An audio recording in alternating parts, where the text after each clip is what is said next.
আসসালামু আলাইকুম। আমি আপনাদের মেন্টর আবির হোসেন রাকিব। CareerHub-এর পক্ষ থেকে আপনাদের সবাইকে স্বাগতম।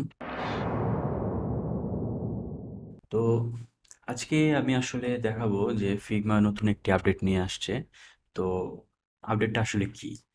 তো আমরা এইগুলো অনেকেই আমরা খেয়াল করছি যে Figma নতুন কি আপডেটটা আনছে বা দেয়া গেছে অনেকেই খেয়াল করিনি।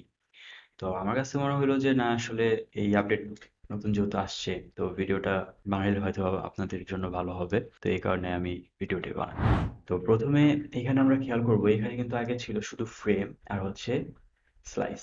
তো এখন নতুন যে জিনিসটা অ্যাড হয়েছে সেটা হচ্ছে সেকশন। তো এটার শর্টকাট হচ্ছে যদি আমরা উইন্ডোজ ইউজার হই তাহলে শিফট এস, ঠিক আছে, আর ম্যাকেরও শিফট এস। তো এখানে জিনিসটা কি যে আমার এখানে দেখেন যে ধরেন ফার্স্ট যে তিনটা ফ্রেম আছে, ঠিক আছে। তো এখানে যে অ্যারোটা আছে আমি জাস্ট এভাবে যদি ট্র্যাক করি তাহলে দেখেন এটা কিন্তু একটা সেকশন ওয়ান হয়ে গেছে। তারপর এখানে যদি আমি করি এরকমটা তাহলে এখানে সেকশন টু। তো এখানে আমি কি করতে পারবো, আমি চাইলে এখানে সেকশনের নাম দিতে পারবো। তো আমি এখানে যদি দেই কালার সেকশন, এখানে যদি দেই যে কালার ওয়ান, ওকে। এখন কিন্তু দুইটার জন্য কিন্তু দুইটা সেকশনও হয়েছে, আবার হচ্ছে এখানে কিন্তু নামও দেওয়া হয়েছে, সেকশনের নাম কি। তো এটা আসলে আমাদের জন্য কতটুক কাজে লাগতে পারে, এটা অনেকের প্রশ্ন থাকতে পারে যে এটা আমাদের কি কাজে আসবে। তো এখানে আমাদের যে কাজে আসবে সেটা হচ্ছে যে আমরা অনেক সময় এরকম ফ্রেম নিই অনেকগুলো। তো ফ্রেম নিয়ে এটার ভিতর আমরা আবার এরকম ফ্রেম দিই, ফ্রেম দিয়ে এগুলো দেখা গেছে একটা ফ্রেমের ভিতর রাখি। তো এটা অনেক সময় যে আমরা যখন এভাবে ড্র্যাগ করি বা এক জায়গা থেকে আরেক জায়গায় মুভ করতে যাই তখন কিন্তু এই ফ্রেম দেখা গেছে ঠিকই যায় কিন্তু সাথে যে ভিতরে যে ফ্রেমগুলো আছে এগুলো কিন্তু সাথে যায় না অনেক সময়, এখানে থেকে যায়, শুধু ফ্রেমটা যায় এরকম। কিন্তু এটার ক্ষেত্রে কিন্তু তা না, সেকশনটা চাইলে আমি যেভাবে হোক আমি মুভ করতে পারতেছি, এটা ভিতরে যা আছে ফ্রেম যেভাবে আছে এগুলো এভাবেই থাকতেছে। হ্যাঁ, তারপর প্রথমত কথা হচ্ছে কি যে আমার এগুলো ধরেন বেশি হয়ে গেছে, বা ধরেন এটা আমার কালার সেকশন, ঠিক আছে। তো আমি এটাকে নাম দিয়ে দিলাম যে কালার সেকশন। তো আমরা ধরেন এটাকে যদি নেই, ধরেন এরকমটা যদি হয় যে টেক্সট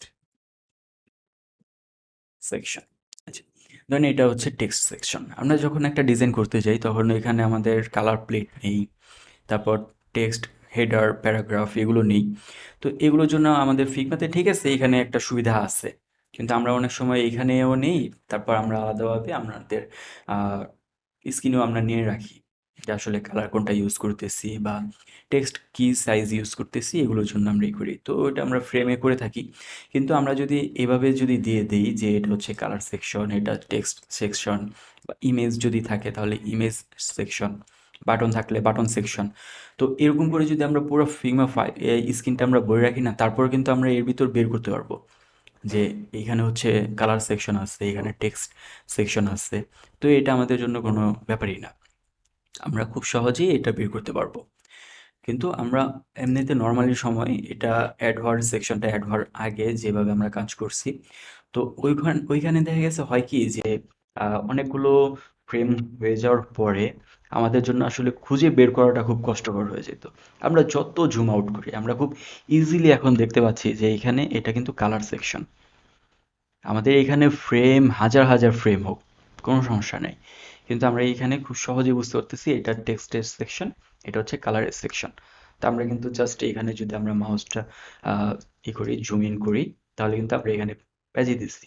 তো এটা আমাদের আহামরি অনেক সমস্যা হচ্ছে না, তাই না? এই যে,